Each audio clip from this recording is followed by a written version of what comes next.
make sure to give my dad a 5-star review. Make sure to like and subscribe to his YouTube. Thank you for listening and enjoy the show. And I think really on what Greg said, there's too much of our politics is upstream of our theology. And I didn't predict this going in, but reading some of the contributors and just thinking about it, and right now there's a serious overlap of Christian nationalism in our society and the conspiracy theory stuff. Often these things are kind of integrated. Hey, welcome, Faithful Politics listeners and watchers on YouTube. If you're joining us via YouTube, this is Josh Bertram, your faithful host for Faithful Politics. And we have with us, of course, our ever political, faithfully political, Will Wright. Hi, Will. How are you? Hey, howdy ho. Good. Glad to hear it. And today we have with us Michael W. Austin, who is a professor of philosophy at Eastern Kentucky University and a senior fellow at the Dietrich Bonhoeffer Institute, and Gregory L. Bock, an assistant professor of philosophy and religion and program director for the Philosophy, Religion, and Asian Studies program at the University of Texas at Tyler. And we're going to be talking with them about a book that they have co-edited called QAnon, Chaos, and the Cross. What a name. I'm looking forward to kind of digging in with that. But guys, thanks so much for joining us today. Yeah, thanks for having us on. Thank you very much. Absolutely. So I got to ask you guys first, how did you get roped in to doing this? And what do philosophy professors like? How interested in you are you in conspiracy theories and chaos and things like that? Just help me figure that out. Maybe we can start with you, Mike. Yeah, you bet. So actually, another friend of mine, a publisher, had approached him about writing a book on it. And so I said I was interested. And then I started thinking about it. And I was just like, I can't write a whole book on this. Like, there's just too much for me. I just can't do it. Don't have enough knowledge and expertise. But I thought it's an important topic. So, and Greg and I think it was soon after that we started talking, and he's taught a class on this he can share about. But yeah, basically it comes from as Christian philosophers seeing some critical thinking lapses, and then also just real damage that's done by this stuff that can be done by it, both relationships, churches, even in society, politics, all that stuff. So we felt like rather than just me or the two of us writing something, we could get a bunch of different people from different fields and be more helpful resource for others. Yeah, that's fascinating. Greg, what about you? How did you get into this, and what's your experience been like? Well, initially, this was years ago. I've had friends who've believed in a lot of conspiracy theories, so had been having this ongoing conversation with people about conspiracy theories, specifically Christian friends who believe these things, and so it's concerned me, and it's just sent me down. When you know people who believe stuff like that, it hits close to home and sends you down your own personal journey, searching out the answers to these things. And so I started researching it, and then in my teaching, as Mike mentioned, I started to incorporate some of the cases, some of the conspiracy theories in my critical thinking, in my logic classes, just to make it more interesting, but also for my own sake, because I wanted to work through it myself on a semester by semester basis. So that's been really helpful. Yeah. So what's kind of? Go ahead, Will. No, I was going to say. So maybe we can just sort of set some ground. I don't know. Just have a baseline for what is a conspiracy, because I think one person's conspiracy is another person's truth. So I don't know who would be best able to handle that. Well said, Will. Well said. Yeah, I'll start. I think we wanted a definition. Well, we didn't want a uniform definition that everybody used in the book. We wanted people to kind of come at it. But I think not all, but most of them, they're neutral, so to speak, about whether a particular conspiracy is true or not. Right. So there's usually when we say conspiracy theory in our culture right now, people think of just outlandish or crazy or whatever, but real conspiracies happen. Right. And so we want to be sensitive to that because that's reality. So I think, I think a good one is it's a a group of people, usually small, right? They're doing something, usually in secret, right, to try to achieve some end, some goal of theirs. And I don't know, Greg's probably better at this definition. Maybe he can jump in and rescue me. Go ahead, Greg. Well, I would say a good, I mean, that's, yeah, like he said, there are many definitions proposed in the book, but I would say a good definition is one where you have an explanation of an event in terms of a small group, with nefarious intentions, working in secret against us. I think that's probably a pretty effective one. But there are chapters in the book that use a more broad definition, not necessarily nefarious intentions. It could be good intentions, but not. But when we use the term conspiracy theory, normally the connotation is something negative, right? But one of the chapters in the book is called Yes. "All Christians Are Conspiracy Theorists," and one of the ideas he proposes in that chapter is that even the Trinity is a sort of conspiracy, right? That's crazy. Yeah, I love it. I love it. Got you definitely got my attention, and I definitely want to follow up on that, because it was one of the questions I have in my notes about, why are all Christians conspiracy theorists. But I do want to address one thing that you put early on in the book, that you identified list of different types of conspiracy theories that are out there, like 9/11 was an inside job, or I can't remember some of the other ones you had, but you had one that actually caught my eye, because I follow the whole Russia thing fairly closely. I mean, I'm probably the only person on the planet that's not in politics that I've read the whole 434 some odd pages of the Mueller report and the Horowitz report, the Senate Intel Committee report. So you mentioned that the Russia interference in the 2016 election is a conspiracy theory. So I'm wondering if you can unpack that a little bit, because in my I don't know, study, reading of it, that there was some interference, not necessarily collusion per se, but there's some interference, and we don't have to spend the whole episode on this, but I just want to get sort of a point of clarification on that particular aspect. Mike, you want to take that one? No. Yeah, and that's actually just because it must have been one of the contributors, So, but I think that, look, it could have been a conspiracy. I don't, I haven't read it. I remember hearing about it a lot, in the politics, and I think I got tired of it. So I'm not sure. Maybe one of the contributors mentioned it. I don't recall the chapter, but yeah, I think that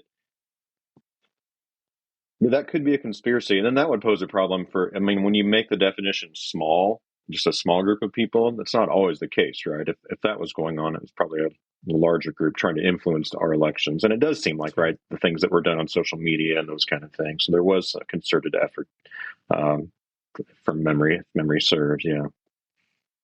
So No, is it like, it's fine. Is it like the idea of like Russia, that because it was a smaller group of people trying to keep something hidden from a larger populace, and under that definition, Russia, their interference would count as a conspiracy theory? And I think one of the things that I see that you guys even try to do within this book is to kind of help demystify conspiracy theories to some extent.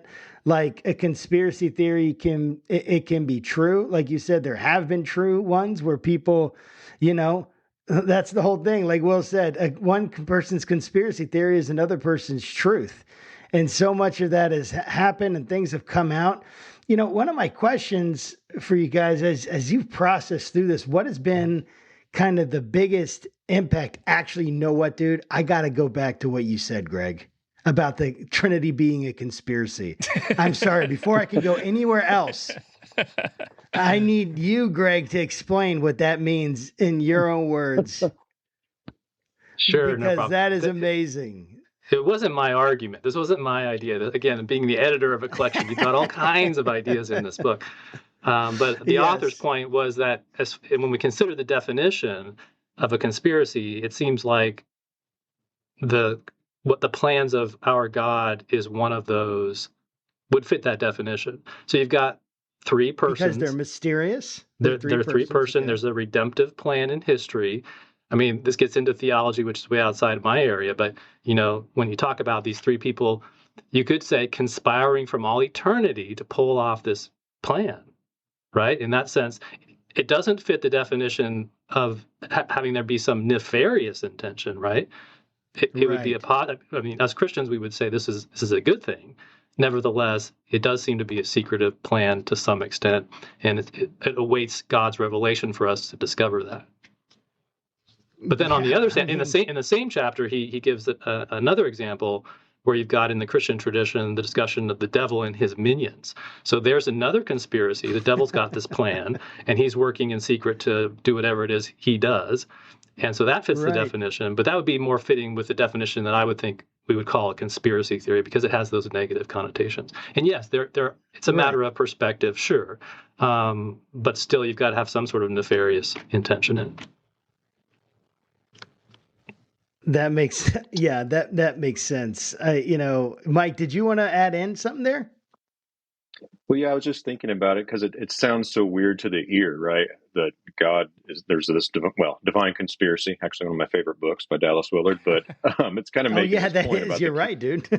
yeah, about the kingdom of God, and but I sometimes we talk about good conspiracies. So Dietrich Bonhoeffer, part of a conspiracy to assassinate Hitler, and that was, people argue about that, but you can make a case that was in dire situations. Bonhoeffer thought that was in some sense, what he ought to do. So, saying that all Christians are conspiracy theorists, then without being explicit about the definition, it could cause trouble. Because what we're trying to do is say we're concerned about the bad kind of conspiracy theories, or the false ones, or the clearly false ones that many people are buying into. And part of our concern there was we're concerned about the witness of the church. Like if I'm telling my next door neighbor, I believe Jesus actually rose from the dead, and also that Donald Trump is going to get all the Democrat entertainment and elite pedophiles and break that open. I'm undermining my lizard credibility. People. Don't forget the lizard people, Mike. Yeah, I somehow missed that until the last few months. There's always new elements. We did a great interview. We did a great interview with what was his last name? It was Rothschild, right? Mike Rothschild, yeah.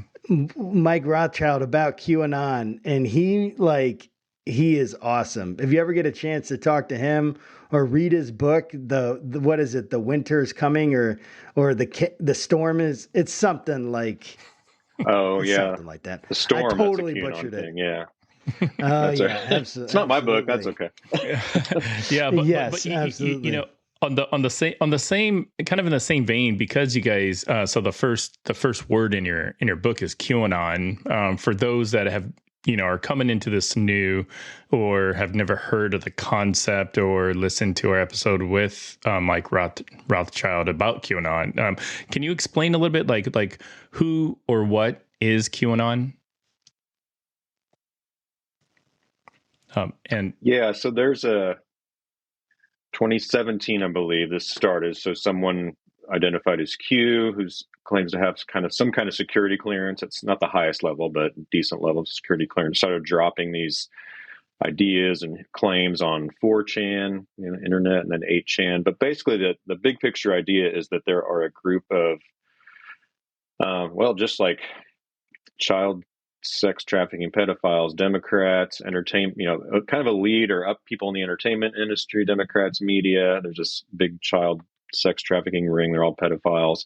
And and then Trump comes into the picture. He's the one that's going to, he's secretly fighting against this. And there will be I think it's called the storm, which is when the truth will be revealed about all these people.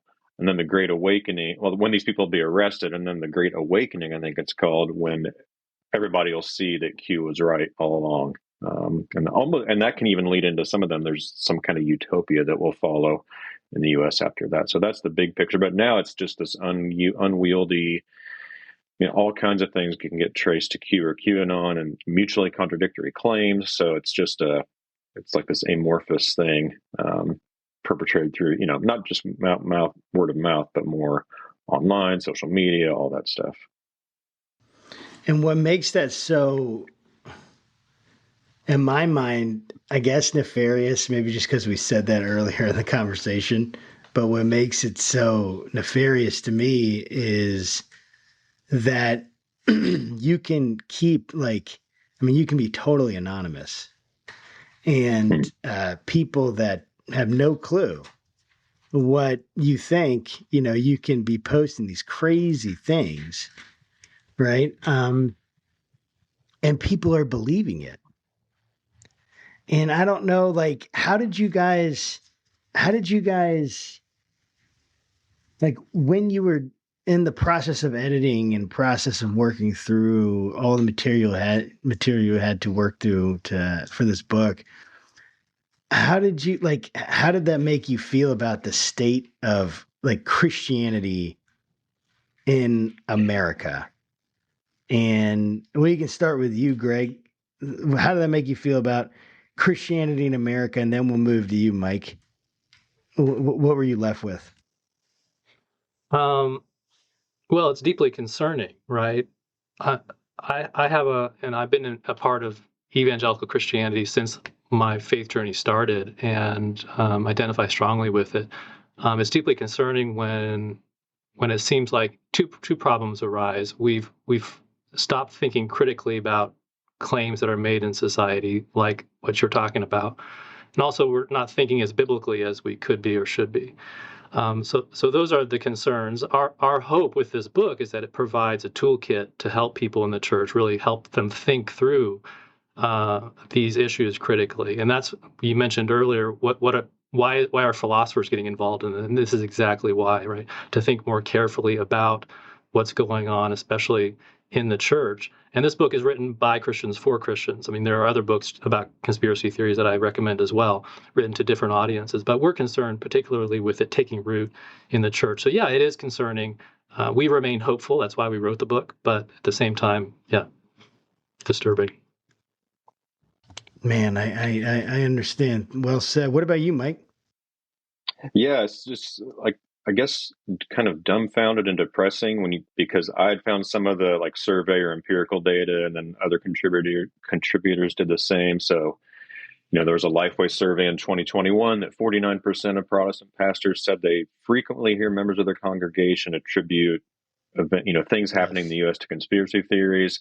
60% of evangelical Republicans think Antifa was behind January 6th. And there's one more that really bothered me. Yeah, that evangelicals really the most likely group.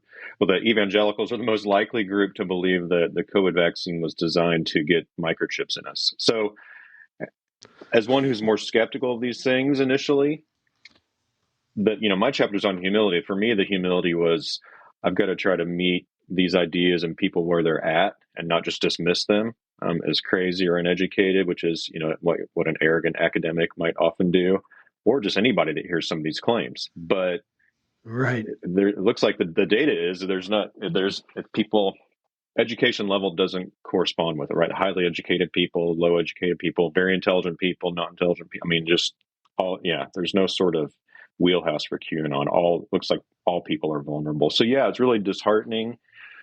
Yes, but yeah, I think very disturbing. There's this anti-intellectualism in America. It's that stream that's run through our history in many ways, and there's good things about it, right? Being independent thinker, but when it goes astray, where we, instead of thinking logically, critically with our God-given gifts, we kind of just go with gut feeling or let emotions draw us. And emotions are good, but they're, as actually Dallas Willard often said, they're good servants but terrible masters. And I think that's right. So yes. I do have hope though, because I mean, things have happened 50 years ago, 60 years ago in any philosophy department in the United States or England.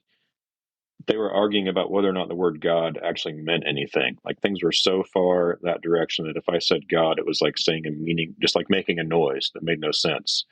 Whereas since the 60s, there's been a real renaissance of Christians in philosophy, to where you pick up any academic journal, there's an there's something by a Christian, and a Christian who takes their faith Wow. seriously. So that's Wow. pretty incredible. I mean, you would have never. Very incredible. Yeah. So our hope is that there's people can. Yeah, as Greg said, equip people to deal with this. And really what we want to do is equip people who know somebody who maybe is starting to get into this stuff or deeply in. They've got ways to engage them. Me, I know people that are already engaged in it. And that's the thing, right? So the aim of the book, right, is to help to be a toolkit. Right now, I would love for you guys to go into a little bit more of what you mean by that. I'm assuming, and Greg, we can start with you again. I'm assuming a toolkit would be some kind of intellectual tools that you can use, logic, things like that. Methods of logic that you can use to try to critically assess things. Go into what are those tools? How do we use them? How do we think logically about things when we get our friend talking to us about lizard people? Yes, that's great. The book is made up of contributors from all different disciplines, writing from biblical studies, philosophy, and communication studies, histories even in there as well. So you've got all kinds of things that make up the tools in the toolkit. But yes, epistemology, logic, critical thinking, that's all in there. My chapter is on anger. So I decided to take this opportunity to write. I have another research area on anger and forgiveness, so I wanted to bring the two together in this chapter. But I noticed that conspiracy theories, look at the videos on January 6th. I mean, they seem pretty angry, right? So I'm concerned that, how do we decide whether when your anger has crossed a line? I'm not just talking about people who believe conspiracy theories, but also people on the other side who are upset that there are people believing this stuff or talking about this stuff in church. So there seems like we've got an anger problem in the church, and that's what my chapter is meant to address. But for those of you who want more of the practical, like critical thinking stuff, we do have an appendix at the end of the book that lists a number of logical fallacies and intellectual virtues in short form that can quickly be used as a reference just to guide somebody through some of these tough issues. So talk to us a little bit real quick. Oh, sorry, Will. Go ahead. Oh, no. I was trying to just maybe get a point of clarification because so the book has both of your names on it, but based on our conversation, it sounds like different contributors kind of wrote different chapters of the book. Is that fair assessment? Yeah, that's right. So we each wrote a chapter, and then contributors that we got in touch with, or they sent us ideas, and then they wrote a chapter, and then we gave feedback. So, yeah, so there might be. I mean, there are things. I would say there are things in the book I don't necessarily agree with. I'm not going to say which things, but we think that's good because it's gives that broader view. And two, we wanted people. So there are people that in the book that are really like harsh against evangelicals, and look, I identify as one. It's sort of, I mean, I would nitpick about it and say a classic evangelical, like a Wilberforce or a John Stott, not this sort of politicization of it in our culture. But but I think everybody's concerned about it, and they take a different tack, and so. It's just that's the idea. So then you bring the people with their expertise, with feedback. I mean, our names are on it, but it's because we kind of put it together and helped refine the chapters. But each of the authors has their own voice. We didn't like censor or say you can't say this or because we don't agree. Let them make their case and let people wade through it. That's great. And I want to circle back to something that you said, Greg, earlier that really resonated with me because so I'm a Christian. I mean, I often say on the program that I have spent more of my life as an atheist than I have a Christian, but in sort of my Christian journey, I often get dismayed because I see the way that the faith that I follow is portrayed in the media or with events like January 6th or other things, and it really gets me frustrated because, like in my mind, like I feel like my faith is going to make me a better person, so kind of as a result, like I would love it if other people had interest into my faith, but I don't I don't blame them for not wanting to follow my faith because of what they see. I mean, I often get the questions like, "Hey, you're a Christian. Do you believe in X, Y, or Z?" I'm like, no, like I'm not the storm the Capitol type of Christian. I'm more the grace and love type. But I'm curious on why you think, Christians, are, I don't know, fertile ground for a QAnon type of ideology to take root in. I mean, I don't see a lot of, people that follow Islam or Buddhists or Catholics or, follow sort of this ideology. So do you have any thoughts on that, Greg? I'm totally with you, Will, on your concerns about the faith and what this is doing to the faith, right? Having to defend myself and my own views when people say, "Oh, you're a Christian, yeah, so you believe such and such." No, exactly not. But I think, what was your question again? Sorry. No, it was more focused on why are Christians so gullible about QAnon philosophy? Right. Well, this would just be speculation on my part, but I think you can trace it back to just a larger problem of distrust in institutions in our society. Christians in particular, my concern in the evangelical church is that we've the close association over the last few decades of evangelicalism and right-wing politics, and the inability to distinguish the two. That's my concern. I've got conservative friends. I consider myself somewhat conservative, moderate. So there's nothing wrong, I think, with being a conservative, politically speaking, and being an evangelical Christian. But I think we have a problem of too closely identifying the two. And that's where I think part of this problem arises. Got it. Do you have any thoughts on that, Mike? I mean, also as a believer, I'm assuming you probably do. Yeah, I mean, I think there is kind of a weird history in the U.S. I mean, I think the anti-intellectualism is part of it, and that the church has followed the culture, right, and sort of these sort of gut level things, letting fear and anxiety, those kind of things. But I think, look, there's a history of sort of weird speculative thinking, especially in the more this kind of faith tradition. So think of like all the end time stuff from the 70s till today, right? That I remember reading, what the Apache helicopters of the like 1970s are like the locusts in Revelation. I mean, just these weird parallels people will do, all the Left Behind stuff. And there's just a lot of thinking that goes beyond or even against the evidence. And then we're used to and sometimes I think it's the individualism too, which there's a good thing. We want authentic faith that's genuine from our mind and our soul. But then we kind of see ourselves as the ultimate judges of truth. And when I read the New Testament, pursuit of truth and wisdom, it's much more of a communal thing, not an individual thing. So just because I feel strongly that God told me to do X, I need my community to affirm or not affirm that. And just because I feel strongly that, there are lizard people running around my town right now, I need my community to help me, weigh the evidence. So yeah, we've got to just start doing the hard work of, here's the arguments for, here are the arguments against, and let's weigh it out together. Knowing, I mean, as a philosopher, that's where I tend to go in first is the evidence and the arguments, because that's what we do. But knowing too, humans, we're more than that. We're emotional beings. We're not just, mental creatures or psychological. There's many facets and dimensions. So we want to address all that stuff.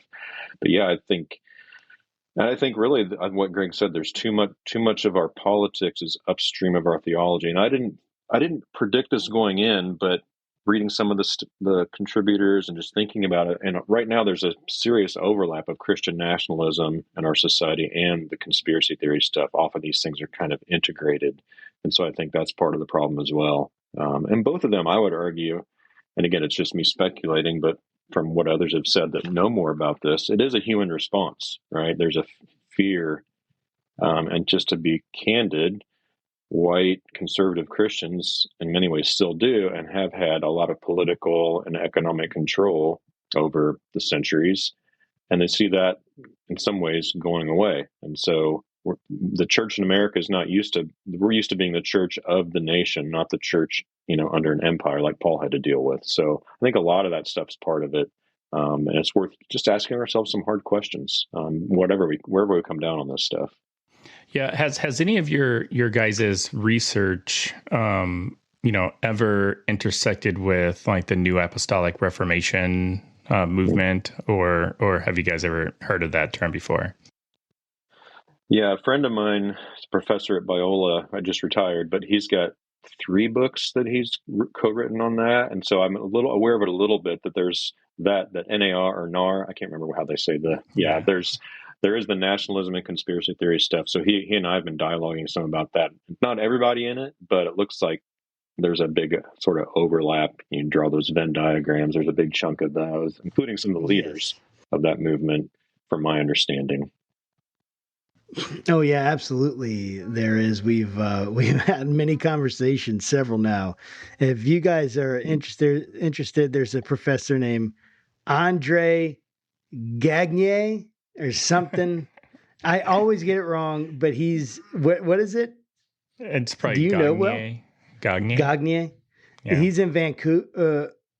No, Quebec. Anyway, Montreal. He speaks French. That's why I should remember all this. But anyway, that would be a great person to connect with. We have we did a episode with him, so it was really cool. And I want to dig in a little bit to your specific contributions and how you feel like they help us without giving away more than you want or whatever. I don't want to give it all away, too much. But just what did you learn as you did your own research for your own article? And we can start with you, Greg, and then jump over to you, Mike, when you're done, Greg. But what did you learn about conspiracy theories and anger and how that relates to how we live in this political world of ours? Well, my research on anger goes back a few years, but I was expecting to probably find something a little more specific to conclude with regard to conspiracy theorists and the level of anger they have. But I found that anger is just a human problem. I mean, people believe things very strongly. And when you've got, like Mike was saying, fear wrapped up in it, then you get anger. And so I think what we saw on January 6th and in other situations is just, being traced back to this type of fear and anger. But my concern in my chapter, and I'm hoping, and there are several chapters that this theme comes out in, I'm hoping that part of the message is that we Christians can't forget the greatest commandment, which is to love our neighbor and love our enemies. So whether you're a conspiracy theorist or not, I think I'm concerned about division in the church. That's part of my chapter as well, that we need to respect one another. When somebody comes along and sits next to us in the pew and starts spouting conspiracy theories, the first response shouldn't be dismissal, right? It shouldn't be contempt. It should be as the author say in the first chapter, is to listen and to express praise for what they've got right. Like, oh, you're really concerned about our nation, or whatever it is that you're really concerned about. Good for you. And then the third response is to press in, is to probe, is to start asking questions. Where I find most of the non-conspiracy theorists in the church that are my friends, their response is often just dismissal. It's like contempt. I don't want to talk to those people, right? That's not respect. That's not love. And so I'm hoping that part of the message that comes out in this book is to really encourage us to reconcile in the church over these things and treat each other with respect and press in and try to get this conversation going. I know that's going to be hard with some people on both sides. At the same time, I think there's hope in that. So you felt like, just real quick, Greg, that the anger that you saw with conspiracy theorists, those who believe something very strongly, like politically, or like something that could be defined as a conspiracy, that was not any different than any of the anger that might drive anyone else's political views? Is that kind of a fair way to say it? Yeah, I think that's fair. I mean, there's lots of people, you can hold strong political views without being angry, but you can find people who hold mainstream views politically and are angry, right? Yes. Yes, you definitely can. I think I've met a few. Just a couple, though. That's it. Mike, what about you, man? Humility. What did you learn about humility and conspiracy theories? That conspiracy theorists aren't very humble? Yeah. Well, yeah. and as I said earlier, so are a lot of the skeptics about these things have that, it's like Greg said, it's a human problem. Humility is a difficult thing. I've been working, oh, man, for 15 years now, writing and researching it as a virtue and then as a more particular Christian virtue. But I think what struck me is that, I wanted to write something I knew about well, can't talk today. I don't know what it is. Need more coffee, but knew a lot about and applied to this. And so what I came up with, is it is a failure of humility often because we're fallible, right? As human beings, and including as knowers, right? As people who are trying to come to know things, we are fallible. And I think a lot of times with conspiracy theories, and it goes into other things outside of conspiracy theories, just our quest for knowledge, we're not comfortable with our human limits, right? And that, when that's why you can't just quote, what people say, quote unquote, do your own research. Well, yeah, you can do your own research, but if time after time when I do my research, I'm landing on some conspiracy theory, or if I'm landing against the consensus or even the broad consensus of experts in whatever realm I'm doing my research, that's a red flag, especially if those conclusions are always things that line up with what I already believe politically or theologically, right? So that there's evidence that there's an issue going there. And I just think we just need to say, I don't know more than we do, being willing to suspend judgment about things. And I'm not saying never believe anything, but, an acquaintance of mine was kind of thought a lot about the conspiracy stuff with the 2020 election, would send me videos and things like that. And so I began with sort of Greg's attitude, not dismissing him because this person was a friend. I'm just like, there's no way, right? But then I watched a couple of them, and then I did some of the, look at explanations, and I thought they're really good explanations dismissing this stuff. And look, there's a verse in the Bible that people have quoted, God will lead us into all truth. Well, but I don't think all means, the context he's talking about, the Spirit guiding us into truth and the kingdom of God. I mean, I could claim God wants to lead me to the knowledge of what's the most fundamental thing in the universe, right? Is it atoms, strings, quarks? And I mean, it's not going to happen, right? I can spend the rest of my life reading about high-level physics. I'm not going to come to know it. It's beyond my ability. So I just think we have to be comfortable with those limits. And I think, too, it's an issue of the humility led me to think it can sometimes be an issue of faith, right? There's uncertainty, distrust in institutions, political instability, power shifts in our society, economic changes where, it's not like a couple generations ago where you could graduate high school, get a job in the factory, get a pension, be set for life. Things are just more difficult. And so we want to get control back. But part of humility is realizing we don't have control, right? We can't, there are things we can't control in life. So to me, it came to that where it's like, got to be comfortable with our human limits and entrust ourselves to God. Humility leads to faith and ultimately to loving God and loving our neighbors is the idea.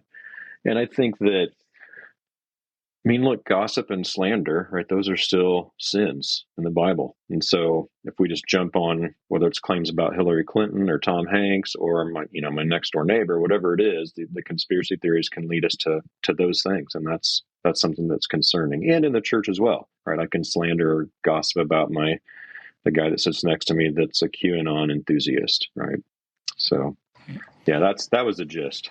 Yeah, I'm curious on your thoughts, Mike, about trust, because you sort of alluded a little bit to it in your comment just now, but it seems as if the biggest issue that Christians, especially the Christians that are kind of predisposed to believing conspiracy theories, is trust. So whether it's vaccinations or results of the 2020 election, no amount of information or facts will instill the level of trust to change their thinking. So, maybe you can talk a little bit about, how do we solve that? Like, how do we break through this barrier that people have where facts and information just don't really affect how they think? Yeah, that's so difficult, and that's part of the problem we have in our nation right now, that lack of trust. I think one thing I'd want to center on with people, and I have these conversations, would be about publicly available evidence, right? So not just trust me, but like, I mean, if we're going to be in a society where there's the rule of law, then that publicly available evidence is going to be important, whether it's about the election or whatever. And it's tough. You got to go on a case by case basis on these issues, right? And so if it's someone you've got a relationship with, I might say, all right, so give me your best argument that that the vaccines are ineffective or there's something bad about them or the 2020, whatever it is. And then I'll do the same and we can discuss it and go point by point. I think sometimes if we actually, and this is kind of what Greg's alluded to earlier, I've found whether it's online or in person, if I just relate to someone in a non-confrontational way, if I can, the Holy Spirit can sort of generate some genuine, compassionate curiosity in me, people, and then instead of looking ourselves like face to face, we're opposed to each other, someone's going to win this argument. We're at more like side by side, shoulder to shoulder, looking together, trying to figure out what's true together. I think that can help. But yeah, as far as reestablishing trust, that's a difficult one because our institutions, I mean, they do fail us, right? They're imperfect, they're fallen. And so, but man, compared to a lot of places in the planet, they do a pretty good job. Like, I'm not worried about I'm fortunate because there are people in the US that aren't like that, but I'm not worried about my physical security or my health today. So I'm very fortunate. And we need to make that the case for everybody in our country. Can I answer that question too? Yeah, please do. I think the responsibility is two-sided. I think it's on us. It's on the people in the church to be more careful thinkers, to cultivate these intellectual virtues we've been talking about. But I also think it's on the side of the institutions as well. I watched a TED Talk a while back by the philosopher Nora O'Neill, and it's probably still up. That you probably look it up. But it was addressed. It was titled "Trust" or "Distrust" or something like that. And her conclusion wasn't that we need to be more careful thinkers. Her conclusion was that the institutions need to garner more trust, need to prove their trust to us, and that struck me as an important part that we often leave out. Wow. We just blindly, well, we don't, not necessarily blindly, but we trust the institutions because we understand them. Many of us are on the inside of those institutions. We see how they work. We know they're not perfect. But at the same time, they could be more transparent. There are ways in which our institutions have let us down. And so I think we can take this as a learning opportunity and reform our institutions.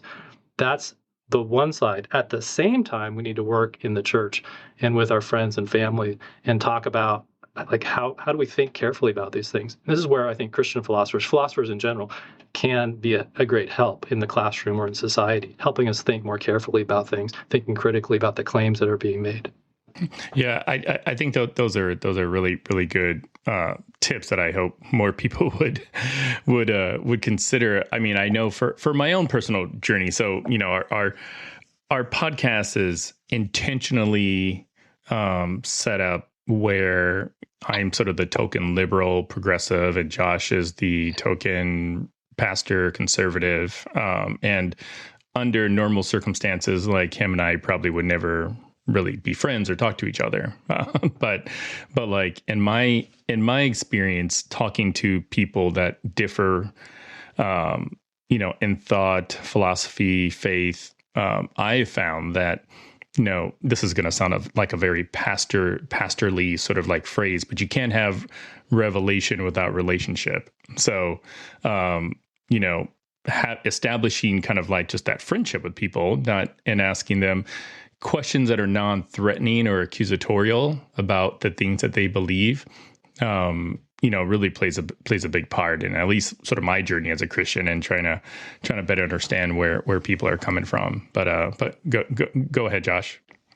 Yeah, no, I love that. It's really well said, Will. And the kind of both of the things that you guys have even been talking about, anger and humility, have such a huge part of how we interact with our neighbors, our loved ones. And it's amazing to me, the more angry I get, the less humble I am. And there's definitely this correlation I find, that my humility tends to go out the door when I'm gearing up in anger, or I feel like I'm being attacked. Or so what I would love, like, and again, like we can start with Greg, start with you, Greg, jump over to Mike. When you're like, okay, here's a scenario. Someone comes up to me, like you said, your friend, or I'll tell you about it. Yeah, they say I believe in lizard people. Well, let's not get that extreme. I think that there's a pedophilic ring. I know that's extreme, but let's believe there's a pedophilic ring that's being hidden, and I believe that. And I also believe that they're creating concentration camps to put conservatives in. That's what Biden's doing. That's what Obama started, and now Biden is picking up where Obama left off. These are things I've heard. And so they're making these, concentration camps, and they're in Wisconsin where you can't see anything, and nobody, like in the wilderness, and nobody's going to be able to find you or whatever. So these kinds of things have happened in the past. That's why I went from lizard people to this. These kind of things have happened in the past, right? There's been secret police. I'm reading a book right now that's talking about Chile in the 80s and 70s under Pinochet. I don't know how to say Pinochet. I don't know how to say his name, but I'm sure I just totally butchered it. But he was this general, and they used torture to keep their citizens, like so many of them, in line. And the church, didn't take a big stand at first, and then it did, and there's this fight. So my point is that these kinds of things happen. They happen, but my neighbor is saying it to me. Greg, how do I approach that conversation? And he's very convinced. And it's my friend. He's very convinced. He's like, "You don't know about this? What, how do I respond?" Good. I'll do the first step, and maybe Mike can step in. But the first step, I think, is to attend to the friendship. I think you probably already know where the conversation is going. Maybe you've already had a conversation like this in the past with this friend, but attend to the friendship, because you don't want, and maybe you've got history, right? Maybe this has turned into a debate where you've walked away from one another angry, or you're resentful towards how that went. You want your friend to know that you love him. Right. You want that should be your goal. A friend of mine told me once, when you enter into a debate with somebody, it shouldn't be like to win the debate. That shouldn't be your goal. Your goal as a Christian should be to love that person and to communicate that love to that person. So if I get into a conversation with one of my friends who believe these things, and I sense it's already getting heated, I'm going to stop. I'm going to back up and say, you know what, friend, if we may not agree at the end of the day or the end of this conversation, but I care about you, right? And that really helps dissolve the tension. That really helps bring us back to reality. And usually if this is a good friend, they're going, oh yeah, of course. Yeah, no problem. Of course, I feel that way. And then you can proceed in a very fun conversation. I mean, you can be open-minded and humble, and you can search out the evidence and all that entails. But first, you got to have the foundation right. You got to attend to that. Mike, did you want to add to that? That's so good. Attend to the friendship. Step number 1. Mike, what's step number 2? Yeah, I think step number 2 then would be, we've already alluded to, asking just why. So what's led you to believe this? What's some of the evidence you have? Those kind of things. And yeah, just let your friend make their case. And the temptation might be jump in and try to refute every single point, but just is that where let them lay it out. Comes in? You suspend judgment? Humility. Is that where? Yeah, for sure. There's a humility there. There's a patience there, right? That, because we just want to jump in and say our stuff, right? That's just even in non-controversial things, right? Especially if it feels ridiculous, right? Especially if it feels ridiculous. We just want to, we have to bite our tongue kind of thing. So in the bite the tongue conversations, you let them lay it out. That's what you do. And then what? Because you love that person, because you care about that person, right? Right. Yeah. Totally. That's right. That's an act of humility. So then I think you might, there are a couple of different chapters give some different processes to do this, but I think a good next step would be asking some questions, right? like, about the sources or about, and maybe even ask them instead of you giving an argument, ask them like, what's the best sort of counter argument to this stuff that you've heard? Like, make them kind of step into the other side a little bit. And then if I had information, I might say, well, can I just share one thing I think that's a problem with what you've said, rather than just a barrage, like, so in that one key point, and then, maybe ask to continue the conversation. So maybe, say, look, some of the stuff I've heard of, some I haven't, I'd like to go, look at some of the things that you have shared. And then maybe I'd like to share some things that I've found with you, and kind of if there's not a mutuality of like, if they're not willing to listen to what you have to say or read something that you asked them to read and you're doing that for them, yeah, I'm not sure where you go from there, except for maybe tabling it for a while until, and maybe praying that God would enable that kind of conversation to happen. Because for me, some of these experiences, and these aren't really with friends, there's others on some issues, including this, when I can tell that there's not really a good faith, hey, let's work on this together, then it does seem kind of like a waste of time. Doesn't mean I cut them off, but I just put a pin in this discussion and maybe try to revisit it at a later time. Right. That's brilliant. I love that. Greg, is there anything you'd add on top of that? No, I think you got to remain open-minded. One of the things I've learned through doing this project is it's not so simple. Like some conspiracy theories, as we've talked about, turn out to be true. Watergate's the standard example, right? So they're not all false. I mean, we're concerned with false ones in the book, but sometimes when somebody brings something up, and you have a temptation just to dismiss it because it sounds like, oh, just another conspiracy theory. Well, when you're open-minded and you press into the evidence, you might actually find there's something to it. Yeah. And at a minimum, I think you can figure out that it just helps you become a better discerner of people, an understander of people. I know that's kind of a weird way to say it, but you better learn how to just, because people feel things for a reason. They believe things for a reason. It's not out of a vacuum. They're believing this because something happened or something convinced them, or someone they knew in the past, was this way and they got hurt and they never wanted to do that again. So they have their reasons. It's very logical from their viewpoint, but it's like exposing. It's like accepting it and then for what it is, and then gently like prodding and almost exposing the other person's unwillingness to listen, if they are unwilling to listen. Like if you will read something they ask you to read, say, hey, would you mind reading this? And they won't do it. I think the more it kind of just exposes, like, oh, wow, I'm not very willing to listen to anyone else's viewpoint.